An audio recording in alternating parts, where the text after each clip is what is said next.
I'm Catherine Williams. I'm one of two Deputy Directors in the Scottish Government who cover our heat and buildings policy. We're focusing here within my area on decarbonisation of heat. As you'll be aware that the way we heat our homes currently accounts for about 20% of our carbon emissions. And again, when I say decarbonisation of heat within the Scottish Government, the kind of key primary pathway we see for that is the electrification of heat. It's not particularly novel. It's done. Scandinavia would be the normal sort of place you'd point to, is actually large-scale deployment of both heat pumps, but also district heating. It's the technology where there's constant innovation and kind of you thinking, and I think about, say, what they're doing in Stockholm at the moment, where they're trying to move to their district heating network being powered by at least 10% from the waste heat from data centres. And they've created a market by which their data centres can sell kind of their heat in the same way we might sell electricity, so heat back into the heat network.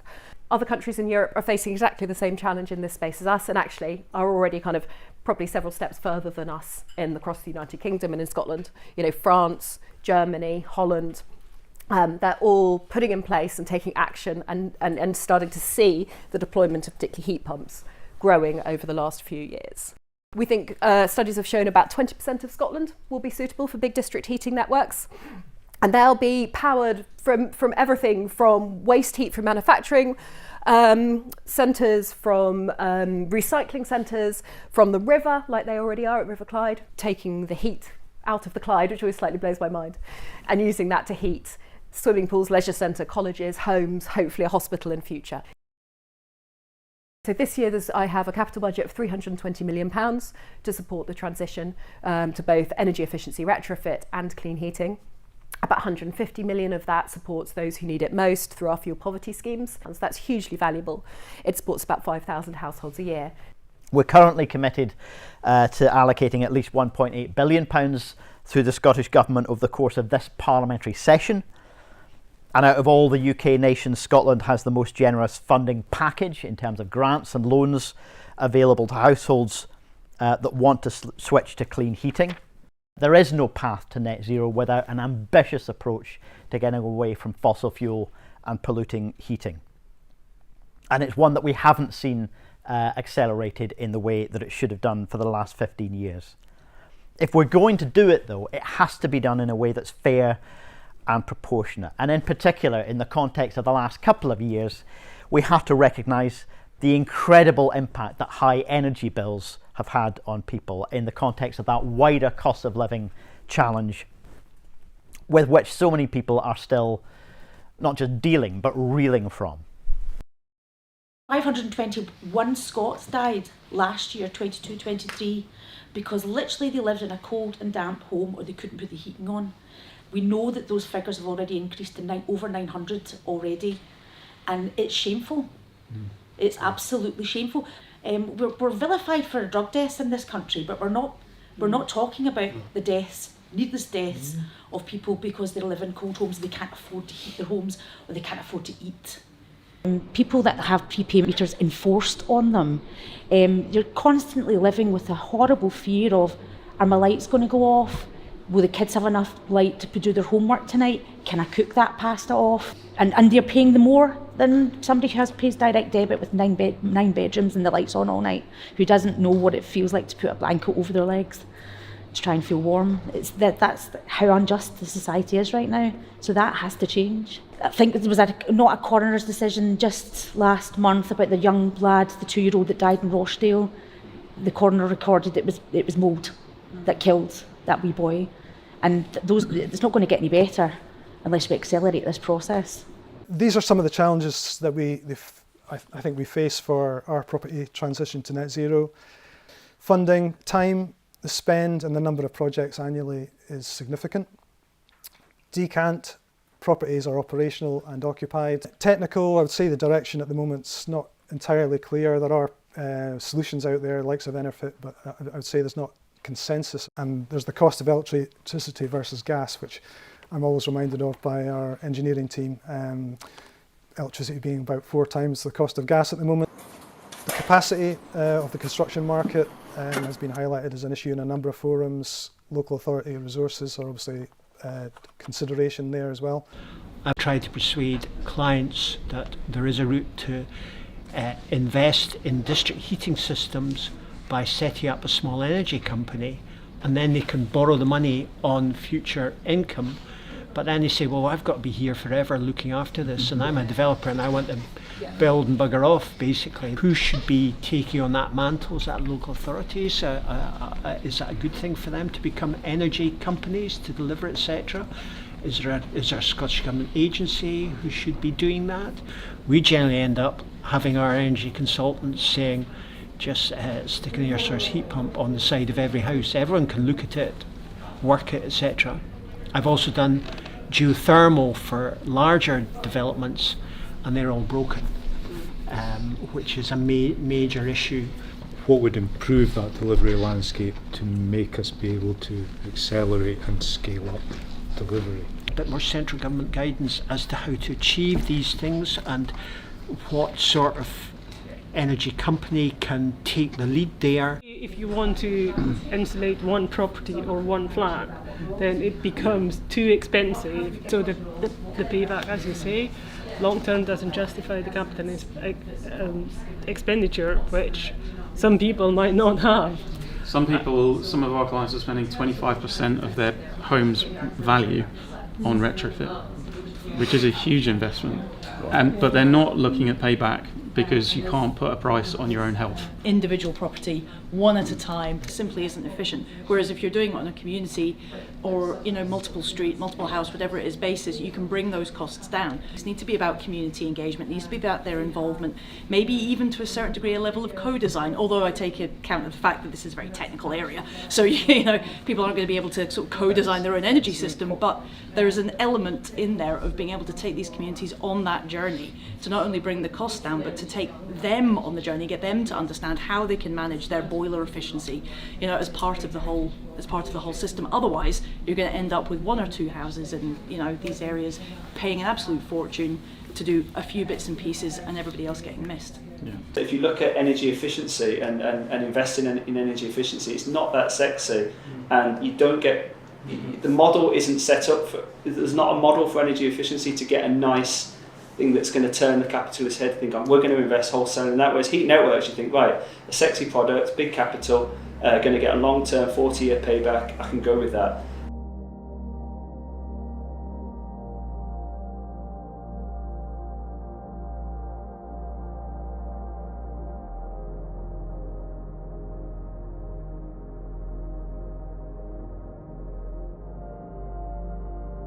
I think it's really important that we see the transition not just as an energy transition, but as this huge opportunity to improve the buildings that we spend 90% of our days in. I run an architectural practice where we do assessments of homes and we make a plan, and for me that is key.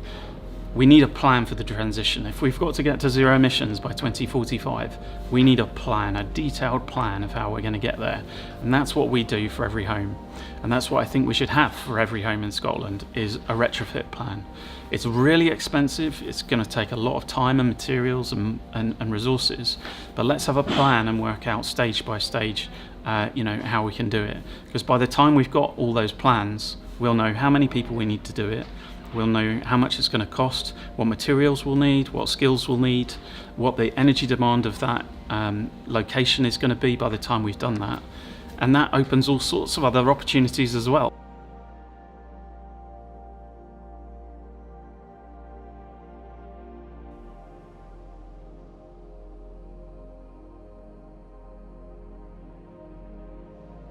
I speak to one of the big energy companies at the moment, and it feels like one of my just fears, and I hope someone can allay me of this, is that the government is going to the energy industries and asking them to help decarbonise buildings. The energy industries don't actually know anything about buildings. We do, but we don't really have that robust kind of network ready to go that's there to help sort of deliver this. What you end up with is energy companies who are told, if you don't sell or insulate X amount of houses or reduce carbon, you will get a hefty fine. So they go out there into this Wild West and they're paying companies. People that are going into these houses to do these energy assessments are not properly trained. They get a very, very basic bit of paper that says they're authorised to do it after doing an online training course. No, they've not got a building background.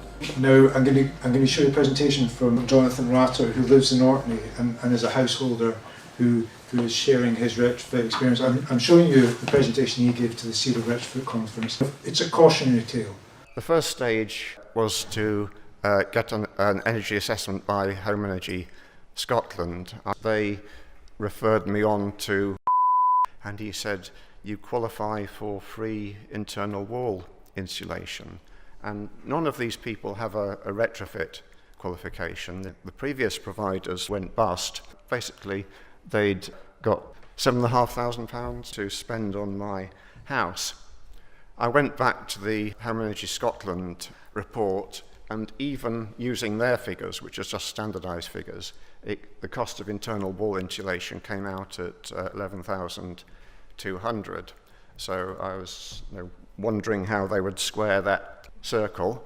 And the guy who turned up to do the technical survey was very friendly, but it turned out that his career up till then had been in the sheet piling industry. The technical guy knew nothing about retrofit, which didn't inspire me with confidence.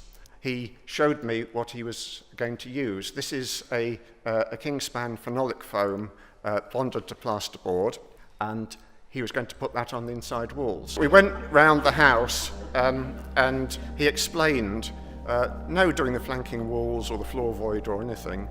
No, they can't take the meters off, so they just leave the insulation off around the meters. Front door, not enough space to get the insulation in, so they just put plasterboard there.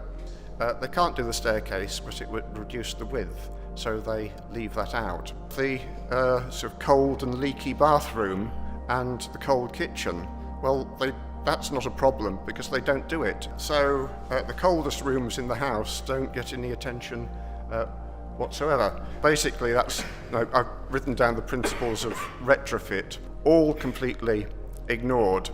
And if I'd allowed them to do that to my house, I mean, first of all, it would be ineffective. And secondly, they're storing up some pretty serious problems of damp and mould and possibly long-term rot in timbers. Probably the better way of doing it is, instead of asking the energy companies to go and engage in these contractors and get people to do the work, is just say to them, look, we want you to spend £400 million over a course of a period of years, so we're going to take that pot of money and we're going to give it to the people who know what needs done. So we will allocate an X amount to the island communities where insulating properties is incredibly difficult, is incredibly expensive, and we will target them because those areas are the ones that miss out because they're so hard to reach and so expensive to do. Whereas from the energy companies' perspective, they don't like spending the money, but they know they have to, so they want to spend it in the most cost-effective way and in the cheapest way that they can, which means a lot of the work that's done is put into properties that actually, from experience, some properties get insulated 3-4 times during the course of several obligations. So we need to give the ideas of where to spend the money to the people that know where it needs done. Everywhere is different. You need to know what the people in those places actually need. What is it they require? And the best way to do that is some level of community engagement and working collaboratively with these communities rather than just coming into somewhere, right, we've got some money to spend, where are we going to go? So it's that piece of both collaboration and accountability, and to have a certain degree of accountability to the communities. We are an impact investor. Impact investing is where you're investing directly to create those impacts and those outcomes. So that's what we consider ourselves in Scotland. We invest between 1 and 50 million. In businesses. We've made 3 investments, so Indie Nature, who I understand have already had a call out this morning, so we invested 8.5 million in them. We have invested 16 million in Sunamp, who do innovative heat batteries. They're based out in East Lothian, and also 5 million in Utopia, which is like a building management sort of systems, like smart tech for managing the energy and heat of a building.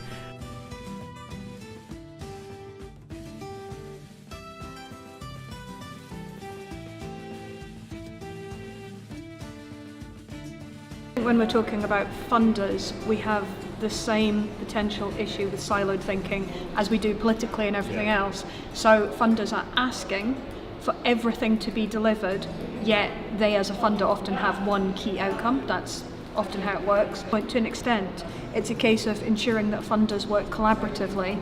If you work together, there'll be a much greater investment from a number of funders, but there'll also be a much greater benefit and output through that collaborative effect. That would definitely be something that I'd like to see a lot more of. Can we map a funding journey? So India Nature we supported through Zero Waste Scotland, Nick, if you remember, right? We helped them become investment ready. They then have gone on and subsequently got 8.5 million from SNIB, from I'm just hearing from Gemma. Right? So there's a really great success story, but they started with a big idea, big vision, out of academia I suppose in a way, took that into then how can they get investment ready through a little accelerator we were delivering with Zero Waste Scotland, to then go through these stages of funding. Now, that's a great success story that if you think, 8.5 million is a headline figure, but what was actually happening before then? Been trying to get a retrofit hub going in the northeast. We made an application to the Just Transition Fund that was rejected. We've tried to make another application to the UK SPF fund, which also just got rejected. There doesn't seem to be this kind of like early stage feasibility funding available anywhere. Right now, there's quite a few stumbling blocks when it comes to financing improving our buildings. The first one is that the way funding is delivered for people trying to improve their home is it's measure by measure. You know, you can get a bit of money for floor insulation, a bit of money for wall insulation. And what we really need is a whole house approach. And that means looking at the building as one system. And in some of the buildings that we look at, you know, performing air tightness improvements, so sealing the building up better, can actually be far more cost effective than insulating a floor. But we don't, at the moment, look at the system holistically, and so we're not making best use of those funds because we're directing them to certain measures. So we need a whole house approach to retrofit, and that would make far better use of the money that's available from entities like the Energy Savings Trust. But then we also have to think at scale. And at the moment, we know that there's lots of private finance out there that's interested in large-scale projects, but there's actually a lack of funding at the start of the supply chain because, for example, I'm looking at a large-scale retrofit model for my own village where I live in Aberdeenshire, but it's been almost impossible to actually get feasibility funding to develop that model into something that's tangible that we can take to big funding organisations. We've heard a few different things today about there's not enough money, there is enough money, there's no projects, and so our take is that there isn't enough projects to put money into. We need to stimulate that pipeline. Like if we're not seeing enough projects, we're not seeing enough businesses saying we see the opportunity, right? I think everyone can say we see the need for taking action on this, but we need to flip that into, we need like people to see it as an opportunity. And we as a public institution have said we'll fund between 1 and 50. Once you get to the stage of what they call institutional investors, that's like your pension funds, you know, who have huge volumes of money, they generally aren't that interested until you get to about 500 million.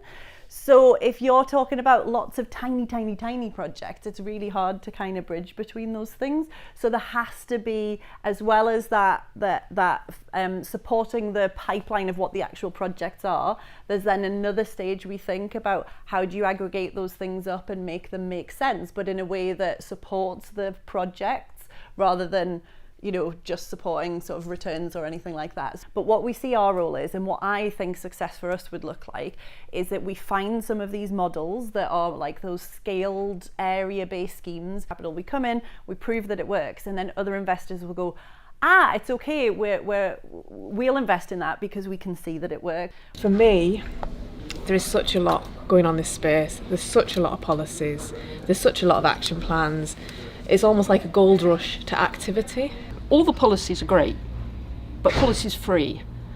And so if we are going to have a route, and this sounds very negative, would we be better actually in having more realistic policy, or at least prioritising incrementally what are the first stages we should do, what are the second, so it actually becomes achievable? Because at the moment there's this utopian dream up there, everything's retrofit to a certain, and we haven't got the money at the moment.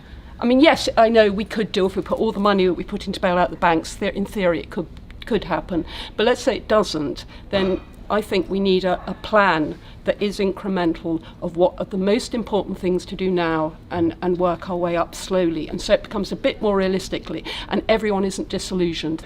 We need to be able to do something now, but we also need to plan for the future as well. So I think there's this real kind of contradiction of time and actually thinking of it in smaller chunks and which can be funded in a climate of urgency. I spend a lot of time talking with financiers. They measure value strictly in money. In many of these questions, the time question and the value question is a juxtaposition of micro and macroeconomics. This idea of it has to show on a balance sheet, you have to show it on quarterly reports, yearly budgets. Those are very much microeconomic questions. But if we're talking about long-term return on value, however, in this case monetary value, it has to be done through this larger macroeconomic policy. Like there's only going to be so many pension funds that are going to be that patient capital. There's not a big capital market for that. And it has to be the government that sets that agenda, not necessarily where the money comes from per se, but they have to sort of set that. And that could be through tax system, that could be through fiscal agenda. We have more money in the world than we've ever had at any other time in human history.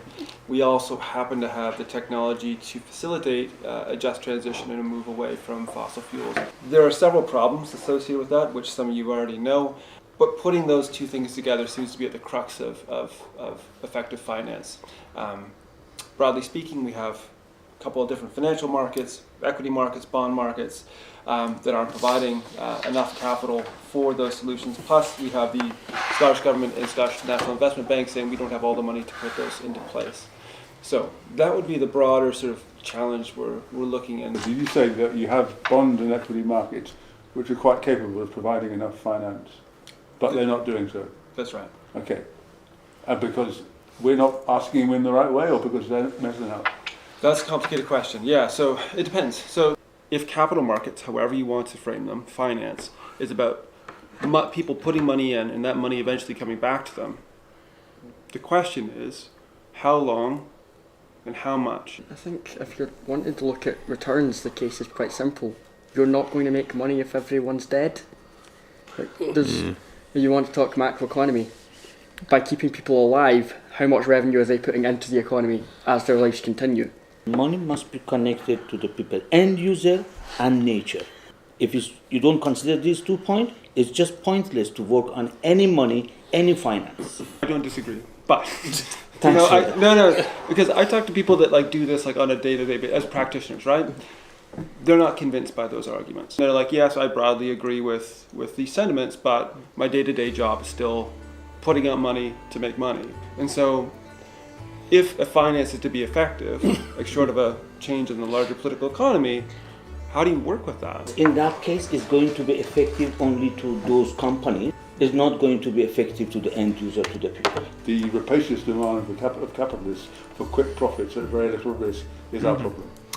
Could be. And if you're talking about private equity financiers, that could be. But there are some really interesting projects looking to crack this nut. So looking at ways of non-exploitative finance, community finance, that would facilitate sort of a place-based, scale-based transition. I think that you're right, there is money there, but we're not using it effectively, partly because government is getting in the way. And that's it's. No, we've just heard that the money won't come into this stuff without government intervention. There is already schemes where the money is, when money's coming in from private companies because government has told them you have to spend X amount of your money on this, otherwise you're going to get hit with a whopping great fine. So there is money there. Yeah, but my solution to that is nationalise the lot, because they don't actually have an interest in the eco scheme. That's what you're saying. The private energy suppliers did not have an interest in reducing demand for what they were selling. A state company which has got a custody of the entire system. It was even worse when it was a state company. So it was much more effective. It's not true. That money has been generated by us, and it's gone to some very rich people. We want it back into our systems, and therefore we have to set the rules through which we require those companies to make it possible. Out of all the days we've done so far, definitely people seem to be most passionate and verging on arguments. But I think that's good. I often feel frustrated and anger in my role, and to some extent, even within government, we to some extent powerless, because this is such a big shift and such a big change, and I know that within myself and with my team, we can't, and actually we can't do this on our own. Whilst on face value we hold a lot of levers, we hold very few, and we have very limited resource. I really enjoy coming to these events and working with the likes of Sean and Gemma and things, because actually I find collectively we suddenly seem so much bigger and stronger and have so many more ideas. I have heard negative things today about Scottish Government funding schemes, and that, don't get me wrong, I'm not going to kind of say they're all perfect. Yes, there are some structural issues and things that make it difficult, but we also shouldn't forget the really, really good work we do and we see on the ground today, and that we fund within Scottish Government. And actually that's what keeps me going sometimes when it's tough. I speak to people on the ground whose lives are fundamentally changed by some of our interventions. It's going out to speak to people who had an intervention by Warmworks in their house. They've had a fantastic experience and their house is warmer, and it's saving, all those kind of knock-on benefits that brings.